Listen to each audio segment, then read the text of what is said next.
Bonsoir à tous et à toutes. On est dans une date spéciale.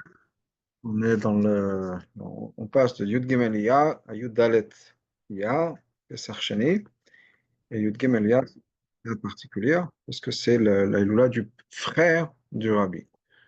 Rabbi Israël Aryeh Leib, qui était donc un des frères du Rabbi, qui est décédé malheureusement assez jeune, qui est enterré à Tzfat. Et puisque c'est lié au Rabbi, donc c'est quelque chose qui est important. Et le Rabbi, on en a parlé plusieurs fois. Et entre autres une leçon qui est liée à ça. Et on va parler un peu de cette idée-là, du frère du rabbi, on va parler un peu de la date, de tout ça. Comme souvent, quand il y avait une date particulière, chaque chose était une leçon. Chaque chose était une leçon de le jour de la semaine, le jour du mois et la paracha de la semaine, et tout ça, c'était lié, c'était quelque chose de très important pour le rabbi. Donc on va parler un peu de tout ça. Et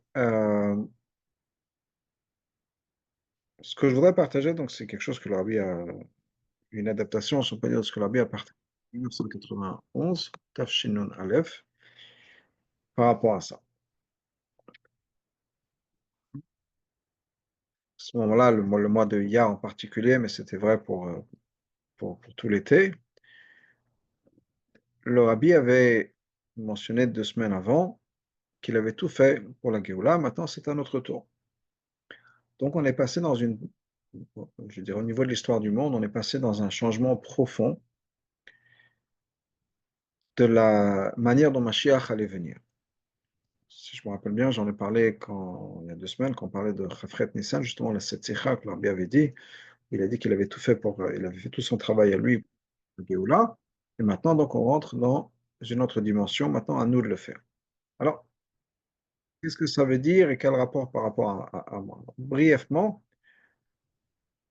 une des choses que le Rabbi avait mentionné à partir de ce moment-là, je veux dire, Chafret Nissan,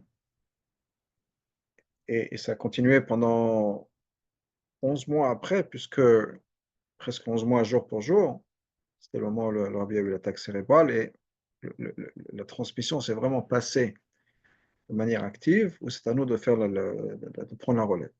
Mais le concept de Mashiach, le concept de la Géoula, c'est quelque chose qui est très fortement lié à nous, quand j'ai dit nous, je veux dire les gens normaux, si on peut dire, pas les tzadikim, pas les rabbis. Pourquoi? Parce que nous sommes les tartonim. La différence doit être en nous. La différence ne doit être pas chez les tzadikim qui sont là pour au contraire nous amener à faire le travail, mais c'est la transformation qui doit être faite en nous. Pour donner un exemple rapide, quand les enfants vont à l'école, il y a un professeur, alors tout le monde est dans la même classe, le professeur et les enfants sont dans la même classe. Mais le but du professeur, c'est pas juste de parler, d'enseigner, etc. C'est de faire en sorte que les enfants apprennent ou prennent, disons, le message, ce qu'il va enseigner. Surtout quand il s'agit de quelque chose comme les mots des Kodesh ou d'enseigner la Torah, c'est pas juste de l'information. C'est une manière de vivre, une manière de voir le monde, une manière de comprendre le monde, etc. Donc, le but d'un professeur, le but d'un enseignant, c'est pas juste d'enseigner dans le sens où de parler, partager l'information, de faire en sorte que les gens, les enfants ou ceux qui sont éduqués reçoivent l'information, mais c'est qu'il y a une transformation dans ça. Peut-être pas en parlant d'enfants, mais dans le sens d'être de mashpia et mushpaim, disons. Quand un mashpia, un shaliach, essaie d'enseigner, de faire partager un message, il ne veut pas juste que ce soit un message compris de manière intellectuelle, mais que ce soit quelque chose qui soit vécu. Donc, ce que le rabbin nous dit, il dit voilà, moi, toute l'information, je l'ai partagée, j'ai dit ce qu'il fallait faire, comment le faire, etc. Mais il y a une chose que je ne peux pas faire, c'est la transformation. La transformation doit être au niveau du récipient, au niveau de la personne qui va recevoir cette information, au niveau de l'enfant qu'on éduque, si on peut dire, c'est à cet enfant d'apprendre le message. Ça, on ne peut pas le faire. On peut faire tout ce qu'on peut pour que l'enfant puisse le comprendre, ou pour que la personne qu'on va éduquer puisse recevoir le message et intégrer le message. Mais il y a un moment, cette personne-là doit faire ce travail-là. Et dans ma manière de comprendre, c'est ce que l'Arbi nous a dit, voilà, voilà, je vous ai donné toutes les informations, j'ai fait tout ce qu'il fallait faire, etc. Moi, et à travers toute la génération, depuis Moshe Rabbeinu jusqu'à maintenant, et bien maintenant, c'est au peuple juif, non seulement d'écouter, mais de faire une transformation en eux. La transformation, c'est de devenir responsable de l'avenue du Mashiach, de montrer qu'on a compris le message. Le message, c'est pas juste, on est là, on attend que quelqu'un fasse le travail. à nous de faire le travail, à nous de vouloir, à nous d'avoir intégré le message de l'importance de Mashiach, l'importance de la relation avec Hachem, etc. Parce qu'après tout, Mashiach, c'est quoi? Mashiach, c'est l'intégration d'Hachem dans notre vie. Ou dans d'autres mots, comme le Ravi, justement, pendant cet été-là, il parlait de tout ça, il nous a expliqué vraiment, mot à mot, étape par étape, comment faire venir Mashiach, c'est quoi Mashiach, c'est comment faire venir Mashiach. Mashiach, c'est quoi? Mashiach nous explique, le Rabbi, ou la Géoula, c'est prendre la Gola c'est la galoute, c'est la diaspora, et introduire le Aleph. Et quand on prend le mot Gola, galoute, diaspora, et qu'on introduit le Aleph, la lettre 1, qui Aleph, c'est aussi dire le patron, le maître du monde, Aloufo chez l'Olam, eh bien on a le mot Géoula. Donc la Géoula, c'est Gola avec Hachem introduit à l'intérieur. Donc la Gola, c'est quoi? L'exil, la diaspora, etc. C'est nous, dans le sens, c'est nous qui n'avons pas cette relation avec Hachem, c'est nous qui n'avons pas intégré le message d'Hachem à 100%. Donc le travail, il est à faire en nous. Quand on révèle Hachem, le Hachem Echad, Hachem qui est un, Al-Fosh Olam, Hachem qui est le maître du monde, quand on le révèle en nous, dans la Gola, dans notre monde à nous, dans notre réalité, eh bien on arrive à la Géoula. Donc la Géoula, c'est prendre notre monde à nous, c'est pas qu'on va passer à quelque chose qui est un peu, je sais pas, comme dans le monde de Disney, ou le monde de je sais pas, La Belle au Bois dormant, ou non, c'est pas un prince charmant et on va passer dans un palais. C'est notre monde, mais vu d'un angle complètement différent. C'est notre monde tel que Hachem l'imagine. Donc c'est pas que les métros vont disparaître nécessairement, c'est pas qu'on va arrêter de manger nécessairement, en tout cas. Mais c'est la même chose, mais vu d'une manière complètement différente. C'est un changement de perspective. C'est surtout ça, voilà, un changement de perspective. On prend conscience d'une réalité qui est là. On n'a pas besoin de la transformer. La réalité, c'est que c'est Hachem qui crée le monde entier à chaque moment et tout revient d'Hachem. On est complètement dépendant d'Hachem et de la Torah à chaque moment. Mais on n'en a pas conscience. Donc, c'est prendre conscience de notre lien profond qui existe déjà avec Hachem. Le plus grand travail, c'est une prise de conscience. C'est un changement dans la tête qui va faire qu'on va voir les choses de manière différente. Qu'on va s'associer, s'identifier avec le programme d'Hachem. Pour vous donner un exemple, quand il y a quelqu'un qui est en train de, qui est le développeur d'un bâtiment, quelqu'un qui est en train de construire un bâtiment, il y a, il y a, il y a deux, sur le travail, sur le chantier, il y a deux sortes de personnes. Il y a le patron lui-même, propriétaire de cet immeuble, le propriétaire du projet, ou les propriétaires, s'il y en a plusieurs, les associés, qui veulent que le travail soit fini le plus vite possible. Donc, ils veulent, ce qui les intéresse, eux, c'est l'accomplissement, que le travail soit fini. Les ouvriers, eux, de leur côté, d'abord, ils ne sont pas pressés. Et deuxièmement, d'une certaine manière, peut-être que ça ne les intéresse pas de finir, parce que tant qu'ils travaillent, ils sont payés. Le moment où le travail est fini, ben, on va savoir ce qui va se passer derrière. Donc, d'une certaine manière, les gens qui sont qu'employés, c'est pas leur truc à eux, c'est pas leur bâtiment, si on peut dire, c'est pas leur projet à eux, c'est le projet du patron. Ben, ouais, ça prend le temps que ça va prendre, on n'est pas pressé. Ce que Hachem veut, ce que le patron veut, c'est qu'on comprenne que non, que c'est notre projet à nous, c'est pas le projet du rabbi ou le projet de Hachem ou le projet de quelqu'un d'autre, c'est notre projet à nous. Donc nous, au lieu de voir ça comme si on n'est que juste des employés et que plus ça pue ce que, ce que ça dure, c'est pas grave, qu'on prenne responsabilité, qu'on prenne la possession de ce projet-là, que ça devienne notre projet à nous. Donc on nous aussi qu'on veut que ce soit fini, que ça se passe tard. Donc c'est surtout une prise de conscience. Dans cette prise de conscience, donc Rabbi nous dit voilà, il faut comprendre qu'on est là pour une mission, et notre mission, c'est justement de transformer le monde, transformer la Gola, la diaspora, en Géoula, en rédemption, dans le monde tel qu'on le connaît. Ça, c'est notre travail à nous. D'ailleurs, on vient de dire dans Pirkei Avot, euh, la semaine dernière, Shabbat, Istakel b'shosha dvarim. Pardon. Oui, Istakel b'shosha dvarim. Regarde trois choses, et tu ne vas pas faire de faute. Oui, c'est ça. On regarde trois choses et ne fera pas de faute. Alors, après, le Pirkei Avot continue, quelles sont les trois choses. Mais le Rabbi nous dit, juste cette phrase-là, c'est déjà une leçon. Après, effectivement, la Mishnah nous dit quelque chose d'autre, trois choses. Mais Istakel, on prend conscience qu'il y a trois choses ici, trois éléments. Il n'y en a pas deux, il y en a trois. Ce serait quoi les deux? Les deux, c'est il y a Hachem et moi. Et l'idée, c'est d'avoir une relation avec Hachem. Eh bien non, non, c'est une erreur. Il y a Hachem, moi et la mission. C'est quoi la mission? De transformer le monde. Si on est ici sur Terre, c'est pas par hasard, c'est pas par erreur, et c'est pas juste pour nous occuper jusqu'à qu'on retourne à Gan Eden. On est ici parce que nous avons une mission. On n'est ici pas parce que la planète Terre, après tout, c'est notre habitat naturel. Non, notre habitat naturel, c'est par Hachem. Mais on est là avec une mission. Donc la mélodie, Istakel, Beshloshat, regarde, pense à trois choses. Pense qu'il y a trois éléments ici. Il y a Hachem, il y a nous et il y a la mission. La mission, c'est la transformation du monde. Donc il y a le monde autour de nous. Et on ne peut pas ignorer le monde autour de nous. Nous avons une responsabilité, c'est le but de notre existence ici sur Terre, de transformer le monde autour de nous. Nous avons besoin, c'est absolument nécessaire, d'avoir un impact sur le monde autour de nous. Et si on a ce regard sur le monde, on ne va pas faire d'Avera. Parce que quand on comprend que toutes nos interactions dans le monde, tout ce qui se passe dans le monde, tout ce que nous avons dans la main, que ce soit mon téléphone, que ce soit la famille, que ce soit le travail, que ce soit les gens que je regarde dans le métro, tout ça, c'est fait spécialement, ça a été mis en place par Hachem pour pouvoir transformer le monde et amener Mashiach, révéler Hachem dans le monde, donc égal Mashiach. Donc il n'y a rien qui est par hasard, il n'y a rien qui est superflu, et tout ça, ça fait partie de ma mission. Et d'oublier tout ça, ça nous donne le mauvais regard sur le monde, c'est-à-dire qu'on ne comprend pas pourquoi on est dans ce monde-là et on voudrait peut-être le quitter. Donc, on vient dans la leçon de la semaine dernière de Nadav et Avihu, qui justement, eux aussi, voulaient quitter ce monde-là en disant, mais à quoi ça sert tout ce monde-là? Il y a Hachem et nous, et la seule chose qu'on veut, c'est cette relation avec Hachem. Et ce que le Rami nous explique, c'est que il n'y a pas que Hachem et nous. Il y a une mission ici. Et quand on prend conscience, on ne va pas arriver à Chet. Chet, c'est quoi? C'est quelque chose qui manque.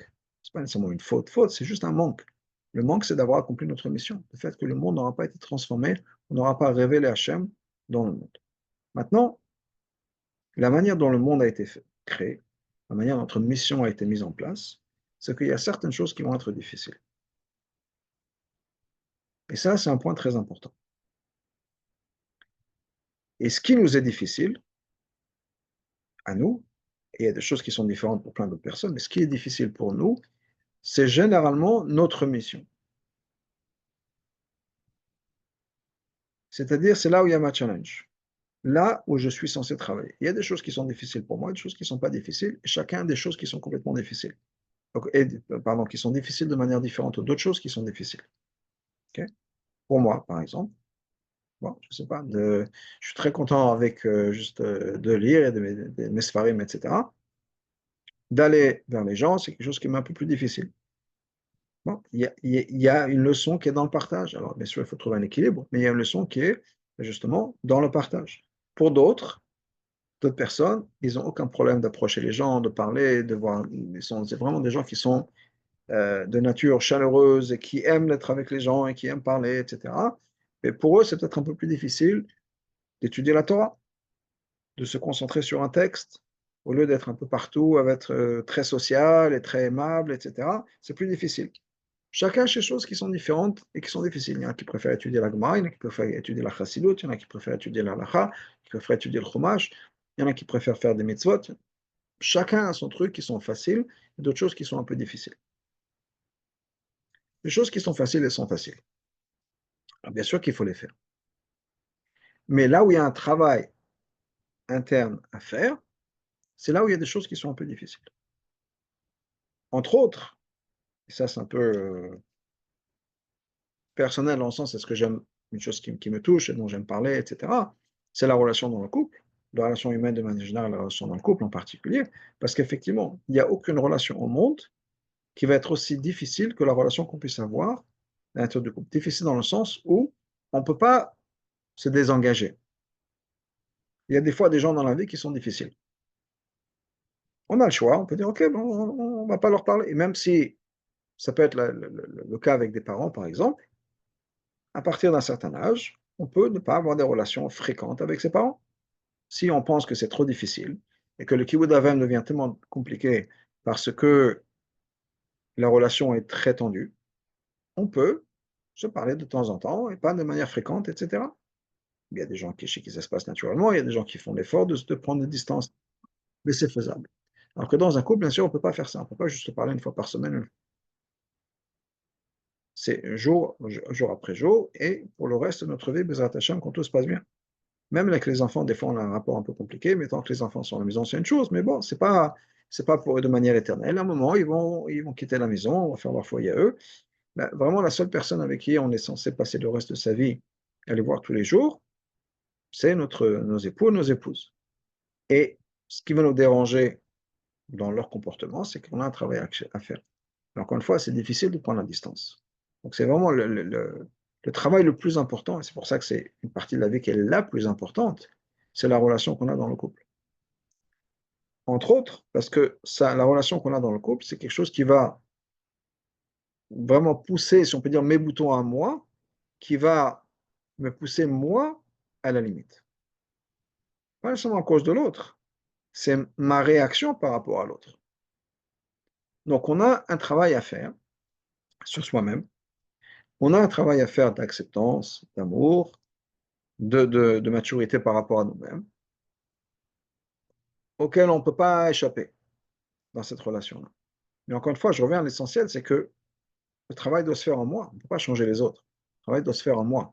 Donc c'est mon travail en moi de faire en sorte que je puisse trouver de l'amour, de la patience, de la compréhension pour autrui.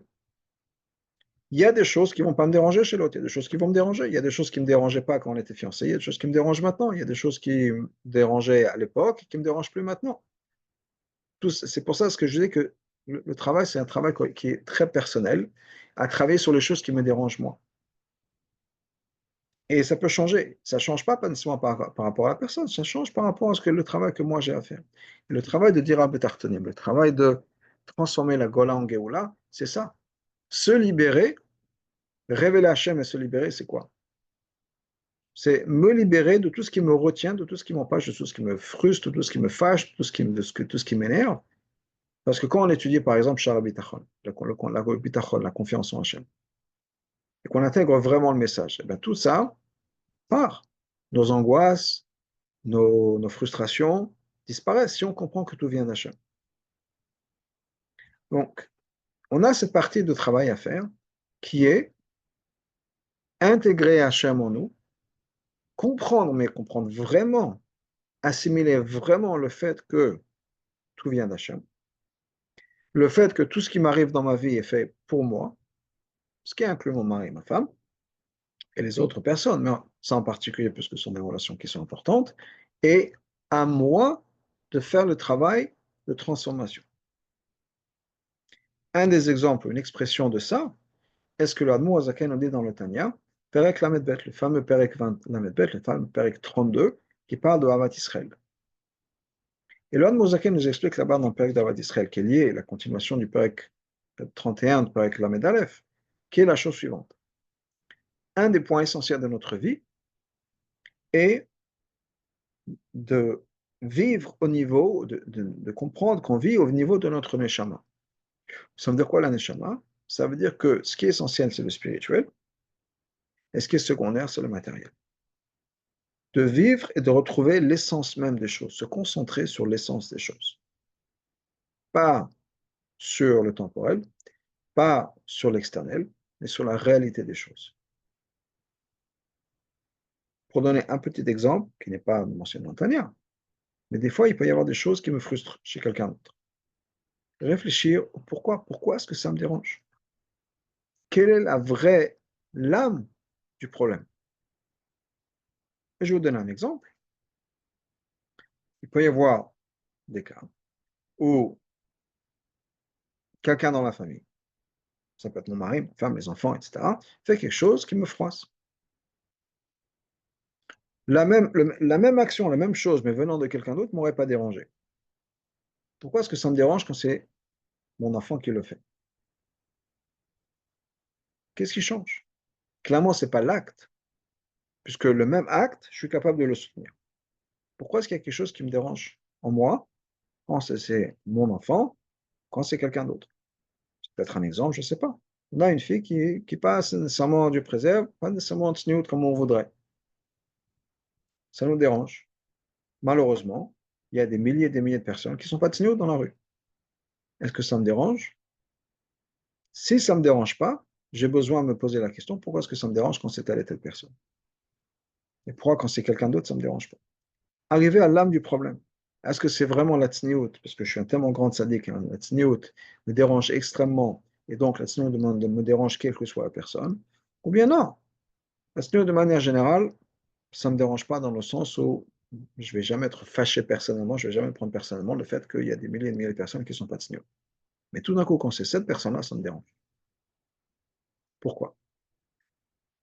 Et je vais arriver à comprendre qu'en fait, j'ai besoin de réfléchir profondément ma relation avec Hachem, ma relation avec la Torah.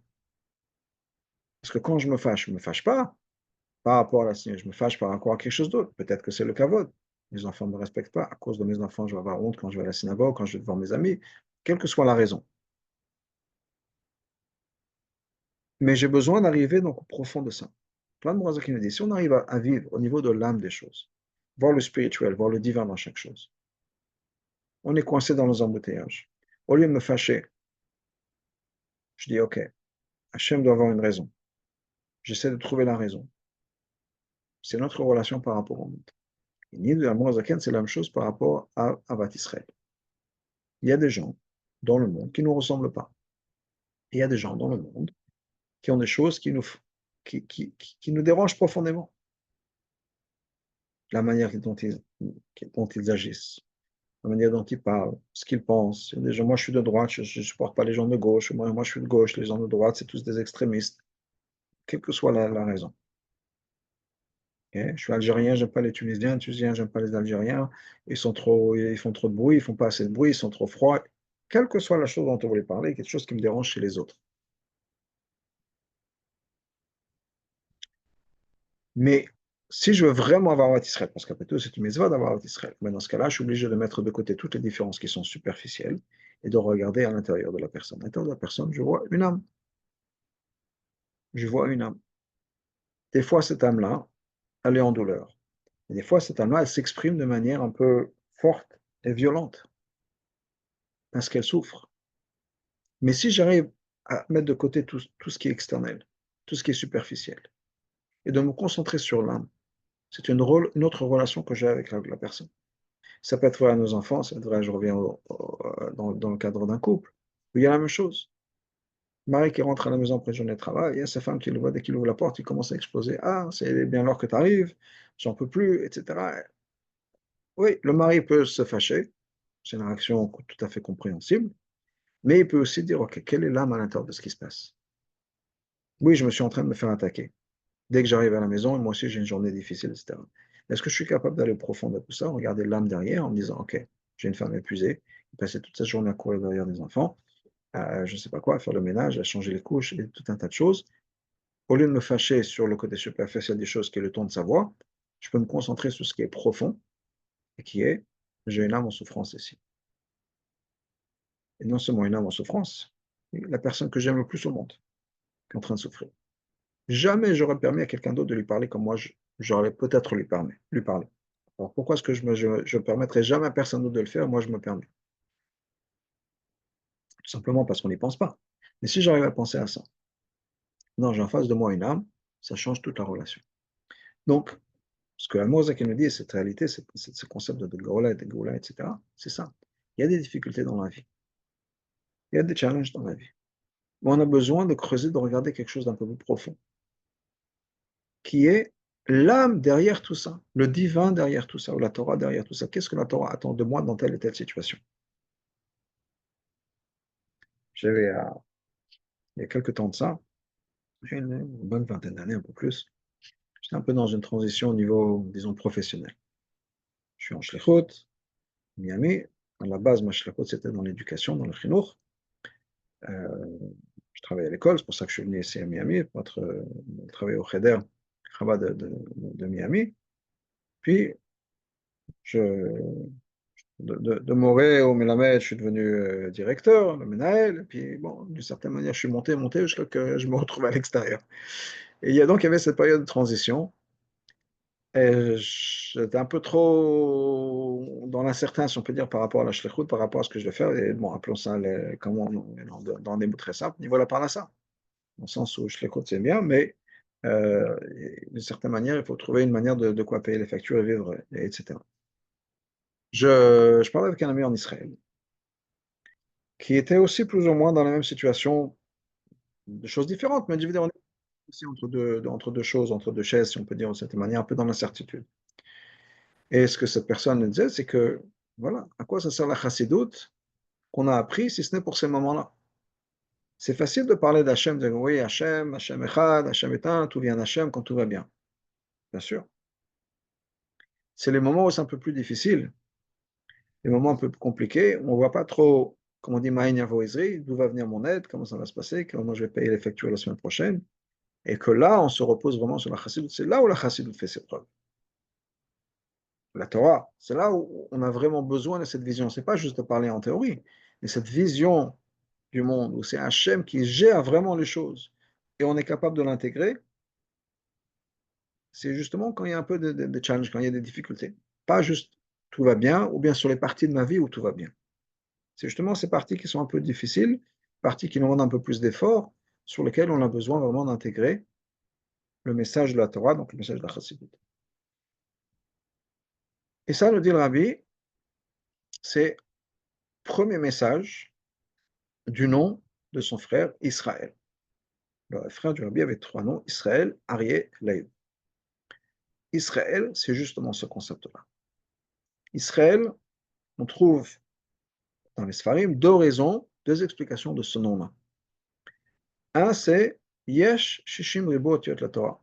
Israël, c'est les initiales. De Yud, c'est Yesh, le Shin, Shishim, le Resh, Ribo, Aleph, Otiot, Lamed, la Torah. Il y a 600 000 lettres dans la Torah. C'est-à-dire que chaque juif, puisque nous savons qu'il y avait ça, il y a 600 000 neshamot de manière générale, chaque juif appartient à une lettre, est liée à une lettre dans la Torah. On a tous notre source dans la Torah. Et ça, c'est une source extraordinaire de force que nous avons. Nous ne sommes pas ici coincés dans le monde comme d'autres existences, comme d'autres êtres. Nous venons d'une dimension externe. Nous sommes les ambassadeurs d'Hachem ici sur Terre. Mais notre appartenance, c'est quelque part d'autre. C'est comme si on est, je sais pas, on va visiter quelque part. Nos exemples, on va, je sais pas, visiter la Russie, à l'époque, la Russie communiste, etc. Mais on a un passeport français, on a un passeport américain, on a un autre passeport. Bon, on se dit, OK, on n'est pas coincé, on peut toujours sortir. Les gens qui sont là-bas, les citoyens, si on peut dire, bah, eux, ils sont bloqués. Mais nous, on a un passeport étranger qui nous permet de sortir. Ben, c'est un peu notre existence, notre réalité ici sur Terre. On a un passeport étranger. Nous sommes les ambassadeurs, donc on a un passeport diplomatique, nous sommes les ambassadeurs d'Hachem ici sur Terre. On n'en fait pas vraiment partie. D'ailleurs, le monde aime bien nous le rappeler, que on ne fait pas vraiment partie du monde, on est un peu à l'extérieur. D'ailleurs, on a du mal un peu à trouver notre place. Quand on n'est pas en Israël, on dit partez en Israël. Quand en Israël, on dit partez ailleurs. Il y a certainement cette sensation dans le monde des non-juifs, on n'y appartient pas vraiment. On n'a pas notre place ici sur Terre. Alors, bien sûr, on a notre place parce qu'on est là pour travailler. C'est un peu comme le prof, pour revenir à l'exemple que j'avais donné au début, où dans la classe, effectivement, on ne peut pas devenir copain avec les enfants dans la classe. Il ne va pas appartenir aux chevres, si on peut dire, aux copains de la classe. Il n'en fera jamais partie. Et si le prof se dit, ah, c'est dommage, j'aurais bien voulu être copain avec tout le monde, il sort tous les dimanches après-midi pour aller ensemble, ça a l'air très sympa, eh ben, on n'en fait pas partie. C'est vrai, c'est une réalité, on n'en fait pas partie. De la même manière qu'on ne peut pas être les copains de nos enfants, c'est-à-dire qu'on ne peut pas avoir des bonnes relations, on ne peut pas se mettre à leur niveau. La même chose, effectivement, dans le monde, on ne peut pas être copain avec le monde. Et si on veut être copain avec le monde, on va se faire rejeter. Parce que de la même manière que le prof qui veut devenir copain avec les enfants vont regarder, mais il est bizarre celui-là. Qu'est-ce qu'il essaie d'être notre copain? C'est le prof. Donc nous sommes une autre dimension. Ça, c'est Yeshishim Ribot Yot la Torah. Un juif en tant que peuple juif, Israël, c'est le nom du peuple juif, notre rabbi, donc même si c'était effectivement une personne, un individu, et peut-être une relation personnelle avec le rabbi, parce que c'était son frère. Le rabbi nous dit, il y a une leçon pour le peuple juif en entier, puisque Israël, c'est le nom du peuple juif. Donc nous avons cette dimension-là. Yeshishim Ribot Yot la Torah. Notre appartenance, notre source, c'est la Torah. La Torah, c'est Hachem. Mais en même temps, il y a une autre explication du nom Israël qui est marquée dans le Chumash. Comment est-ce que Yaakov a reçu son nom Israël? Qui s'arrêta Elokim Vanashim Atochal. Tu t'es battu. Tu t'es battu avec Elokim, avec des forces, avec l'ange de Esav, Vanashim avec des gens, et Yaakov, c'était Esav, pardon, et Lavan, Atochal, et tu as pu surmonter ces épreuves-là.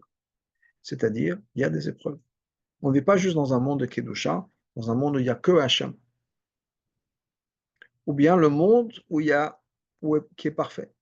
Nous avons une partie de notre vie qui est déjà qui est parfaite, dans le sens où il y a des parties de notre vie où il n'y a pas de problème, quelle que soit la partie. Baruch Hashem, on a un corps qui marche, on est en bonne santé, ça peut être le shalom bayit, ça peut être la parnassa, ça peut être la famille. Il y a des choses qui fonctionnent. Mais Israël, c'est aussi les choses qui ne fonctionnent pas. Les choses avec et pour lesquelles il faut se battre. Les promesses qu'on se fait à chaque achlata, à chaque Fabringen, chaque Rosh Hashanah, chaque Yom Kippour, chaque anniversaire, ou cette année, ça va être différent. Je vais changer. Et on se bat avec soi-même. On se bat de créer, de transformer les choses. Il y a des difficultés qui viennent de l'extérieur, que ce soit ça peut être des problèmes d'argent, ça peut être des problèmes de ci, ça peut être des problèmes de ça.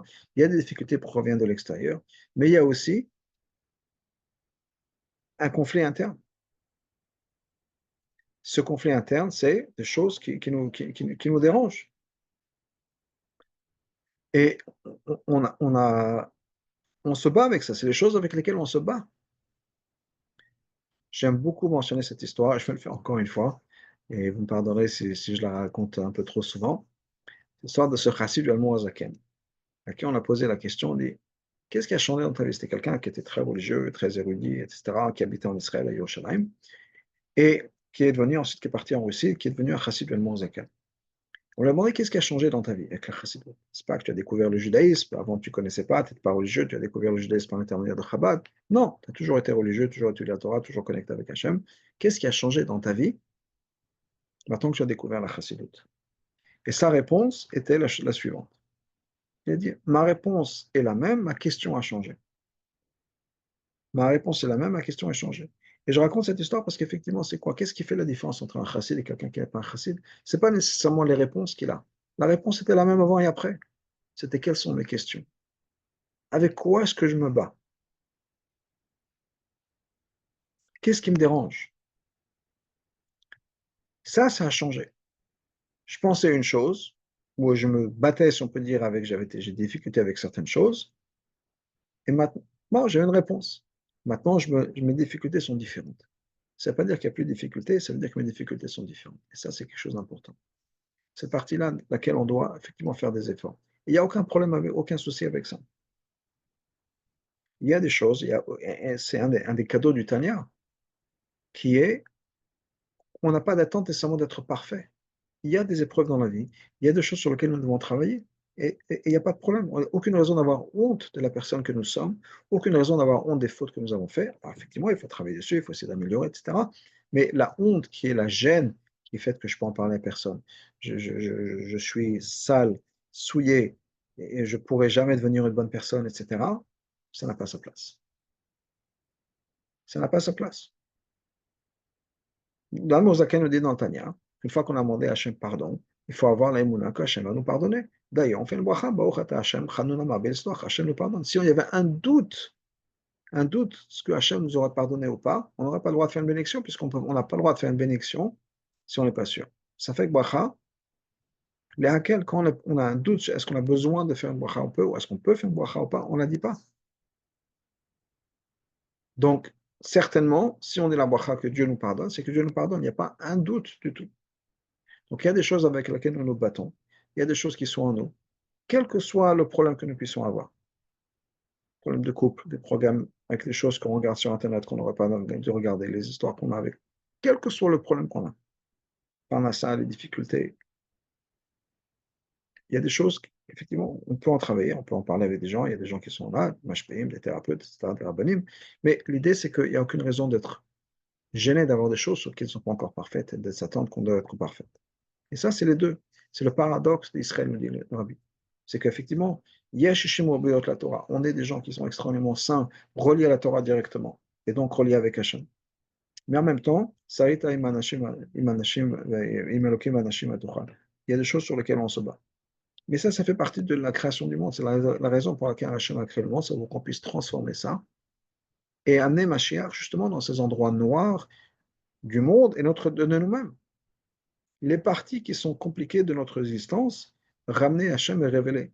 Ramener le Aleph, Aloufosh Leolam, le Aleph c'est aussi l'initiale de Or, ramener la lumière dans les parties de Gola que nous avons à l'intérieur de nous-mêmes. La partie exil, les parties noires, les parties peut-être rejetées, exilées, fermées sous clé, qu'on a besoin de guérir et d'aider. Ça, c'est l'idée des concepts d'Israël. Donc, une leçon, c'est de ça.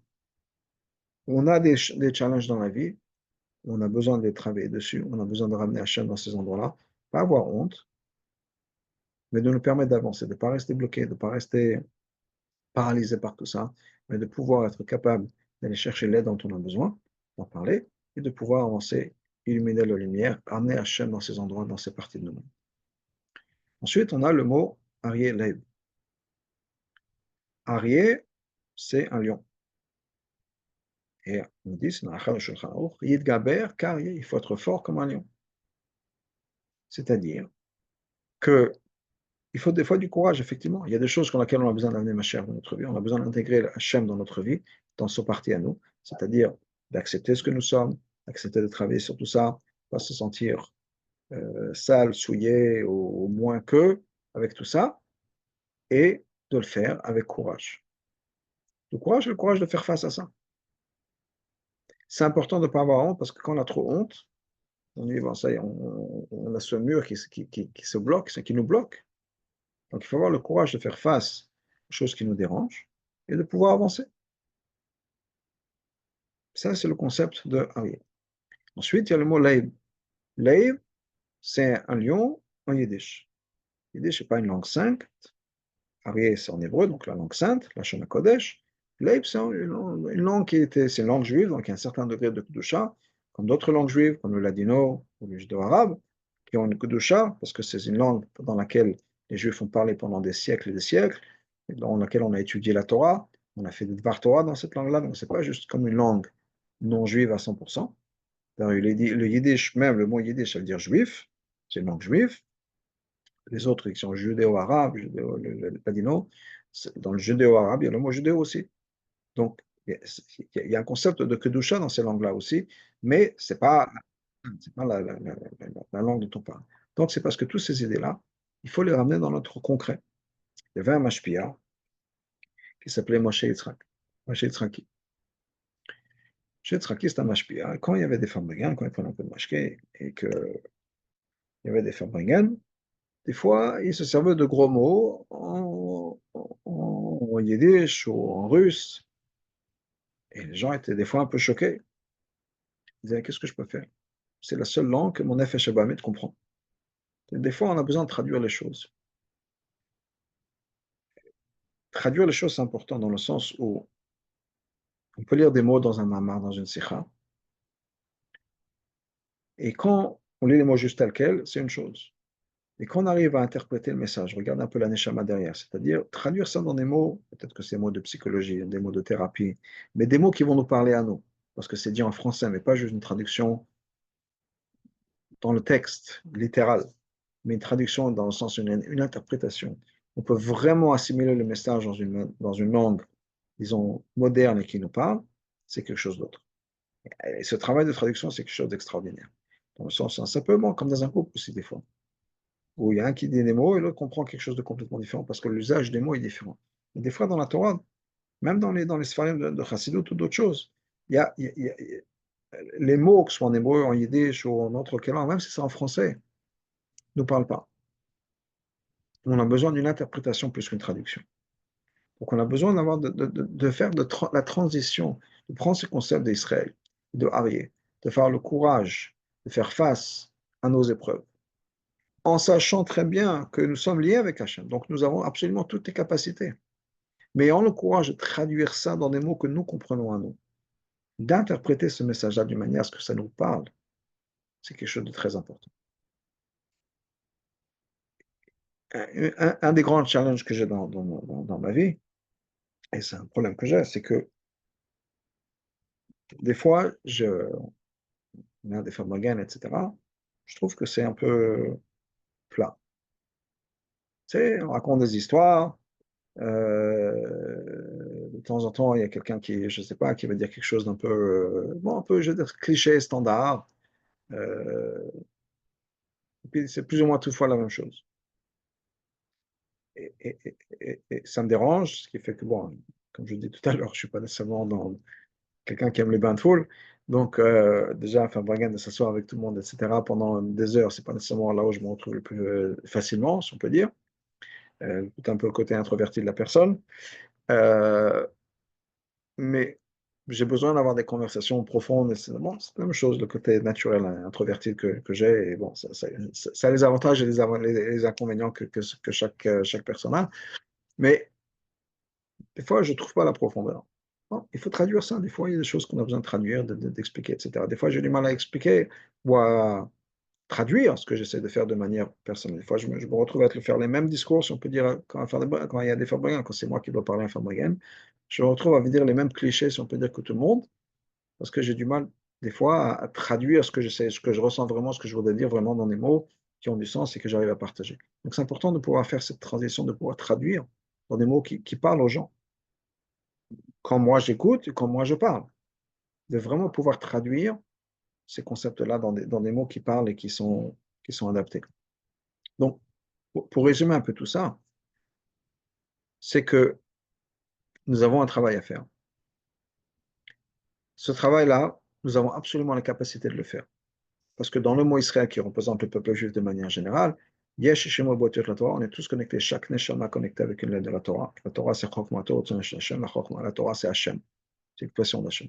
On est tous connectés avec Hachem, nous sommes tous l'expression d'Hachem. Donc on a tous un courage infini, parce que, pas un courage infini, on a tous une capacité infinie, parce que nous sommes Hachem. C'est pas combien j'ai accompli dans ma vie. C'est pas combien est-ce que les gens m'aiment ou est-ce que les gens m'aiment pas, est-ce que je suis accepté, je suis pas accepté, je suis populaire, je suis pas populaire. Hachem, si je suis là en train d'exister, maintenant, de parler ou d'écouter, etc., c'est parce que Hachem veut que je sois là. Donc Hachem lui-même a décidé tu comptes. Après, si ma femme peut apprécier ce que j'existe ou pas, mes enfants peuvent apprécier mes parents, mes amis, mes collègues, etc. Si oui, sinon, ça ne devrait pas changer grand-chose en théorie. Alors, bien sûr, c'est difficile, on aime bien être accepté et être admiré et être autre chose. Mais au bout du compte, la vraie personne qui compte, c'est Hachem. Et pour Hachem, on compte, la preuve, c'est qu'on est là. Donc, c'est qu'on a la capacité de le faire. Alors, effectivement, il y a des saritaim elokim Hachem, il y a effectivement des choses avec lesquelles il faut qu'on se batte. Mais on a le pouvoir de le faire. C'est des choses, des fois, qui font un peu le courage pour prendre l'avant, d'avancer. Et de traduire ça. Traduire ça de manière à ce qu'on peut vraiment intégrer ce message, quelle que soit la manière dont cette traduction doit se faire. Mais c'est important de pouvoir faire cette traduction, c'est-à-dire de passer d'un message universel, collectif, à un message personnel. Oui, le Rav a dit telle et telle chose. OK. Le Rabbi a dit telle et telle chose par rapport à ma chère parole. OK. Mais comment est-ce que je traduis ça pour moi, dans mon caractère, dans ma personne et dans ma vie? En quoi je arrive à intégrer, à traduire ça dans mes mots à moi, dans ma vie à moi, dans ma réalité à moi? Et ça, c'est un travail à faire. Une autre chose que le Rabbi a dit à faire, c'est que le mot leib, c'est lamed, yud, bet. C'est-à-dire qu'il y a le yud, qui sont les 10 kochot, les 10 facultés qu'on a, qui sont entre le cœur, pardon. C'est-à-dire qu'il faut donner son cœur. C'est pas juste de l'intellectuel. Il faut qu'on y croie. Il faut qu'on fasse ça par amour. C'est pas juste un fardeau. Et qu'on fasse ça avec de manière à ce que nos émotions soient impliquées, mais en même temps de faire en sorte que notre travail soit un travail qui nous prenne et qui nous transforme dans notre vie. Et il y a une dernière leçon, et je vais finir avec ça, puisqu'on rentre maintenant dans Pessah Sheni. La grande leçon de Pessah Sheni, c'est que c'est jamais trop tard. On peut toujours réparer, on peut toujours arranger. Donc même si on est jusqu'à maintenant, ça n'a pas marché. Pour X raisons, soit on ne fait pas le travail qu'on a besoin de faire, on met ça de côté, soit, soit on dit, regardez, voilà, moi j'ai déjà telle et telle année, ça fait 20 ans, 30 ans, 40 ans que j'essaie, j'arriverai jamais, c'est jamais trop tard. Donc même si on se dit, ouais, bon, je suis plus jeune, j'ai plus 20 ans, j'ai plus 15 ans, j'ai plus 30 ans, c'est pas grave, on peut toujours faire ce travail-là, mais jamais trop tard.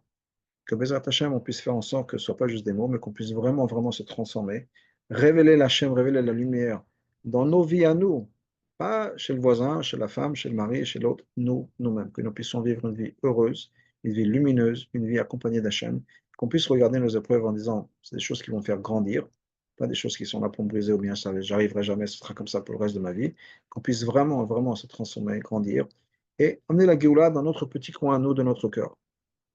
Et quand la Géoula arrive dans notre cœur, c'est une Géoula qui va faire boule de neige de moi aux gens qui sont dans ma vie, qui vont voir la transformation, qui vont apprécier la transformation, etc., etc. Et que Bezrat Hashem, on puisse avoir la grande Géoula universelle cosmique avec l'avenue du Mashiach, le Amen.